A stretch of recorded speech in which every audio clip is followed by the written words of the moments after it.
Hello बच्चों, आज फिर हमारे एक नए वीडियो में आप लोगों का स्वागत है। तो आई होप बच्चों के आप लोग सभी ठीक होंगे और साथ में पढ़ाई कर रहे होंगे। तो बच्चों, आज मैं आप लोगों के लिए एक नया चैप्टर लेकर आया हूँ जो कि बहुत ही इंपॉर्टेंट चैप्टर है।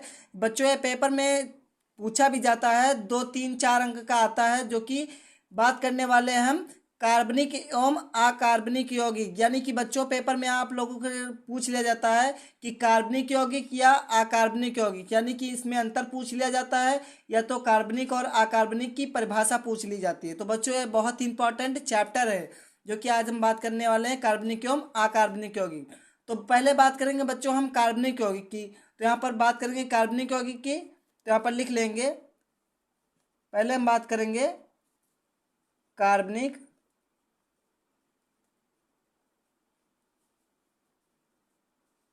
यौगिक।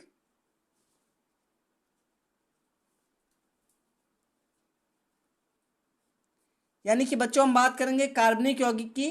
तो कार्बनिक यौगिक क्या होता है बच्चों?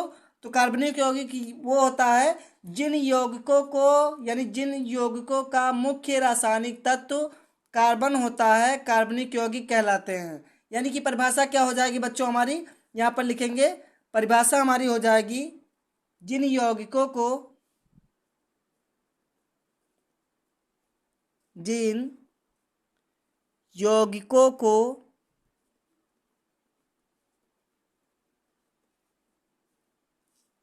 का मुख्य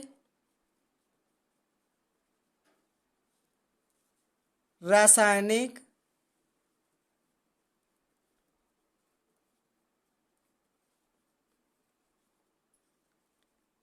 जिन यौगिकों का मुख्य रासायनिक तत्व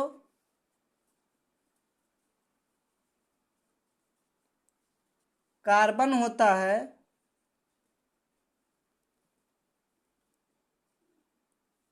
कार्बन होता है, कार्बनिक यौगिक कहलाते हैं। कार्बनिक यौगिक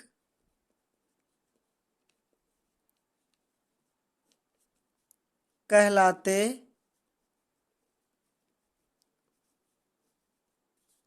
हैं। यानी कि बच्चों, कार्बनिक यौगिक क्या है का, यानी जिन यौगिक, यौगिक का मतलब होता है, जैसे बच्चों यौगिक का उदाहरण है तो जल। जल क्या है? एक यौगिक है। जल का सूत्र क्या है, यानी कि रासायनिक सूत्र क्या है बच्चों?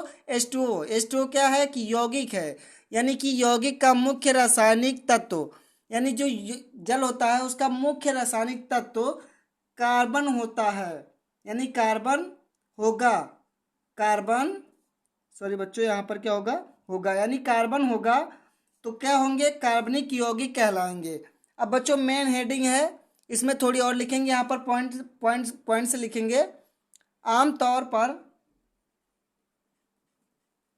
आम तौर पर ये यौगिक,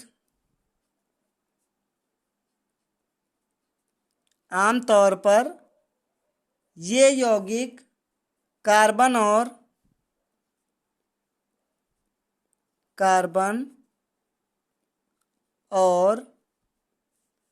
हाइड्रोजन हाइड्रोजन कार्बन और हाइड्रोजन के परमाणुओं परमाणुओं यानी कि आमतौर पर ये यौगिक कार्बन और हाइड्रोजन के परमाणुओं के बंधन से बनता है, के बंधन से बनता है। इसके अतिरिक्त इसके अतिरिक्त इसके अतिरिक्त कुछ कार्बन या कुछ कार्बनिक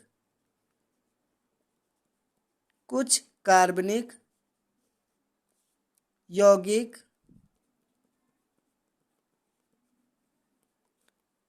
जैसे, यानी कि बच्चों आमतौर पर ये यौगिक कार्बन और हाइड्रोजन के परमाणुओं के बंधन से बनता है। यानी कि जो कार्बनिक यौगिक है बच्चों, वो कार्बन और यानी कि कार्बन और हाइड्रोजन से मिलकर बनता है। यानी कि CH C2H ये मिलकर क्या बन जाएंगे, कार्बन हाइड्रोजन, यानी कार्बन और हाइड्रोजन के परमाणुओं के बंधन से बनता है। इसके अतिरिक्त कुछ कार्बनिक यौगिक जैसे, उदाहरण में क्या लिखेंगे हम, ऑक्सीजन यानी O2, ऑक्सीजन,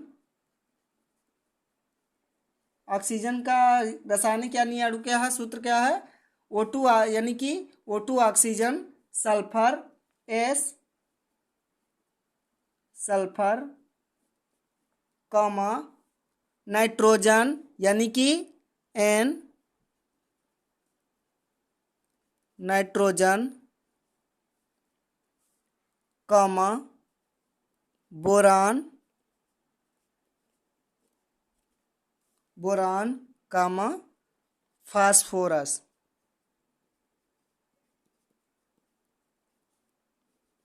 फास्फोरस आदि। यानी कि बच्चों जो ऑक्सीजन और सल्फर, नाइट्रोजन, बोरान, फास्फोरस ये जो आपको दिख रहे हैं ये तत्व, यानी कि ये कार्बनिक यौगिक में सहायक होते हैं। यानी कि कार्बनिक यौगिक oxygen, sulphur, nitrogen, boron, phosphorus इनके साथ भी मिलकर ये बन सकता है। तो ये रहा बच्चों हमारा कार्बनिक यौगिक क्या है। तो जिन यौगिकों का मुख्य रासायनिक आमतौर यानी तत्व कार्बन होता है, कार्बनिक यौगिक कहलाते हैं। पॉइंट में हमारा है आमतौर पर ये यौगिक कार्बन और हाइड्रोजन के परमाणुओं के बंधन से बनता है। आप लोग पढ़े होंगे संरचना, यानी कि इनकी संरचना कैसे बनती है। तो हाई स्कूल में आप लोगों ने पढ़ा होगा संरचना इनकी कैसे बनती है। तो इसके अतिरिक्त कुछ कार्बनिक यौगिक जैसे oxygen, sulphur, nitrogen, boron, phosphorus आदि। तो बच्चों ये रहा हमारा कार्बनिक यौगिक। अब हम बात करेंगे अकार्बनिक यौगिक, यानी दूसरा हमारा बच्चों अकार्बनिक यौगिक। अकार्बनिक यौगिक, यौगिक का मतलब समझ में आया बच्चों क्या होता है। यौगिक का मतलब होता है, जैसा कि यौगिक का उदाहरण है जल।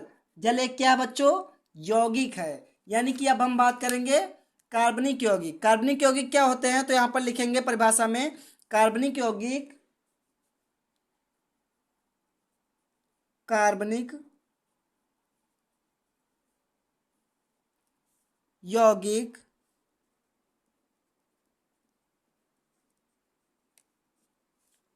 उन यौगिक को कहा जाता है, उन यौगिक को कहा जाता है,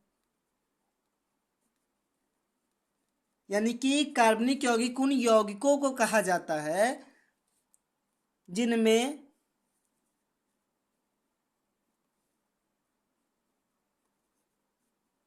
जिनमें कार्बन प्रमुख तत्व, कार्बन प्रमुख तत्व के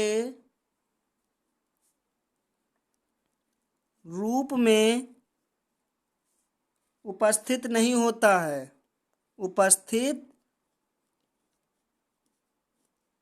नहीं होता है, नहीं होता है, उनको क्या कहते हैं, कार्बनिक यौगिक कहते हैं, यानी अकार्बनिक यौगिक कहते हैं। क्या कहते हैं, अकार्बनिक यौगिक कहते हैं, यौगिक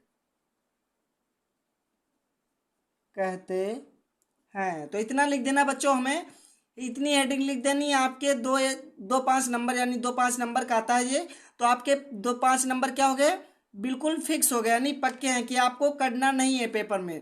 यानी कार्बनिक यौगिक पूछ लिया जाए अकार्बनिक यौगिक क्या है, तो क्या हम लिखेंगे बच्चों, अकार्बनिक, यानी कार्बनिक यौगिक उन यौगिकों को कहा जाता है जिनमें कार्बन प्रमुख तत्व के रूप में उपस्थित नहीं होता है। यानी बच्चों जो अकार्बनिक यौगिक है उनमें क्या है, प्रमुख तत्व यानी कार्बन, कार्बन क्या है, उपस्थित नहीं होता है, उन्हें क्या कहते हैं, अकार्बनिक यौगिक कहते हैं। अब हम बात करने वाले हैं बच्चों कार्बनिक एवं अकार्बनिक यौगिक में अंतर क्या होता है। ये भी आपको बहुत ही, ये पूछा जाता है, ये भी बहुत इंपॉर्टेंट है। तो अब हम बात करेंगे यहाँ पर कार्बनिक एवं अकार्बनिक यौगिक में अंतर। कार्बनिक एवं अकार्बनिक अकार्बनिक यौगिक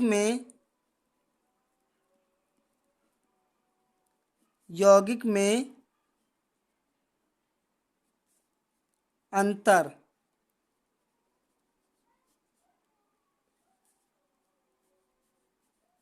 यानी बच्चों ये भी आपको बहुत पूछा जाता है पेपर में, अंतर पूछ लिया जाएगा, या तो आपको ये परिभाषा लिखने के लिए कह दिया जाएगा। तो ज़्यादातर आता है बच्चों यहाँ पर अंतर बहुत आता है, यानी कार्बनिक एवं अकार्बनिक यौगिक में अंतर लिखने के लिए बहुत ही आता है। तो ये हमारा बहुत इंपॉर्टेंट हो गया।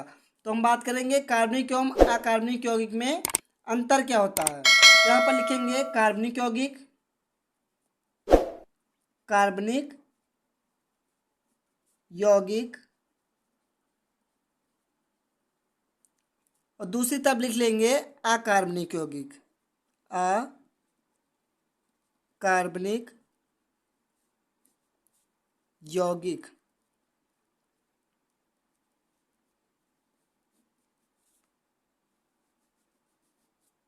कार्बनिक यौगिक एवं अकार्बनिक यौगिक, यानी कि अब हम इसमें बात करेंगे कार्बनिक यौगिक। कार्बनिक यौगिक में क्या होता है बच्चों, पहला पॉइंट हमारा हो जाएगा यहाँ पर कार्बनिक यौगिक, कार्बनिक यौगिक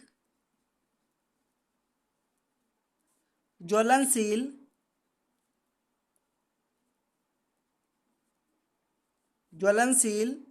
व विद्युत के कुचालक होते हैं। यानी कि यहाँ इसमें कार्बनिक यौगिक में बात करेंगे तो हमारा क्या होगा, कार्बनिक यौगिक ज्वलनशील व विद्युत के कुचालक होते हैं। यानी कि कार्बनिक यौगिक क्या होते हैं, ज्वलनशील, यानी कि जलन उत्पन्न करते हैं। यानी त्वचा में यदि आपके लग जाए कार्बनिक यौगिक तो क्या होगा, एकदम जलन पैदा कर देगा। वह विद्युत का कुचालक होता है, यानी कि उसमें क्या होगा कि कुचालक, यानी कि धारा उसमें क्या होगी, प्रवाहित नहीं होगी। कुचालक का मतलब होता है धारा प्रवाहित नहीं होगी। अब हम बात करेंगे यहाँ पर अकार्बनिक यौगिक में। अकार्बनिक यौगिक में क्या हो जाएगा बच्चों, इसका सेम उल्टा हो जाएगा। यानी कि कार्बनिक यौगिक ज्वलनशील व विद्युत के कुचालक होते हैं, तो इसमें क्या लिखेंगे हम, अकार्बनिक यौगिक, अकार्बनिक यौगिक अज्वलनशील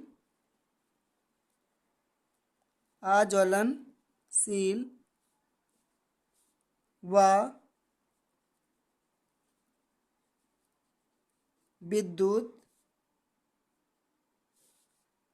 के सुचालक होते हैं।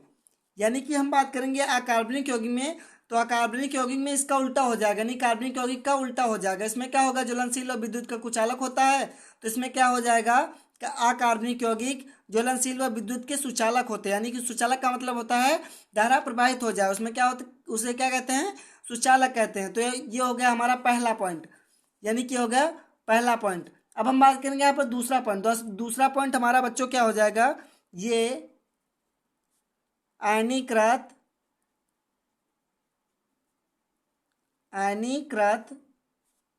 नहीं होते हैं, यानी कि आयन उत्पन्न नहीं करते हैं, नहीं होते तथा इनके गलनांक तथा क्वथनांक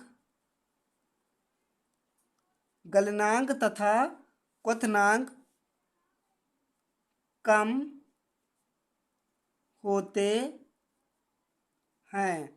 यानी कि कार्बनिक यौगिक में दूसरा पॉइंट क्या हो जाएगा बच्चों, ये आयनीकृत नहीं होते, यानी कि ये आयन उत्पन्न नहीं करते हैं, इनके गलनांक तथा क्वथनांक कम होते हैं। यानी कि जो अकार्बनिक यौगिक होते हैं उनका क्या होता है, गलनांक तथा क्वथनांक बहुत ही कम होता है, यानी शून्य होता है। तो यहाँ पर हमारा अकार्बनिक यौगिक में हो जाएगा ये जल में, यानी उल्टा हो जाएगा बच्चों, ये जल में घोलने पर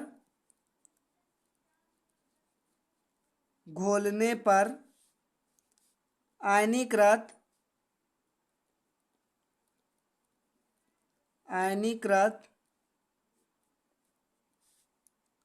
हो जाते हैं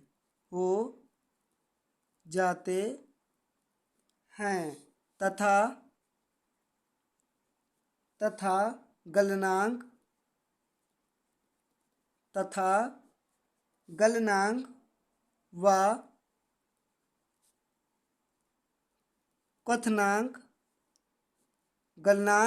व क्वथनांक उच्च होते हैं। यानी कि उच्च का मतलब होता है बच्चों, यानी कि टेम्परेचर हाई होता है, उच्च होते हैं।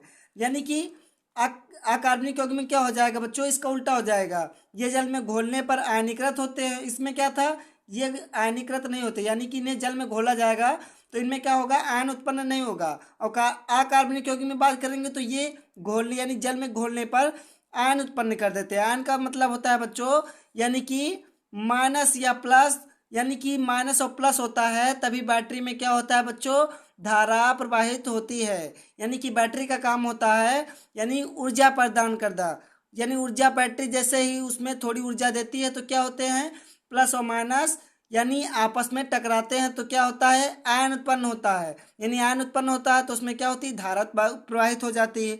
यानी अकार्बनिक यौगिक में क्या हो जाएगा, ये जल में घोलने पर आयनीकृत हो जाते हैं तथा गलनांक व क्वथनांक उच्च होते हैं। तो आई होप बच्चों कि आप लोगों को समझ में आया होगा कि कार्बनिक एवं अकार्बनिक यौगिक क्या है और कार्बनिक एवं अकार्बनिक यौगिक में अंतर क्या है। तो बच्चों आज के लिए इतना ही।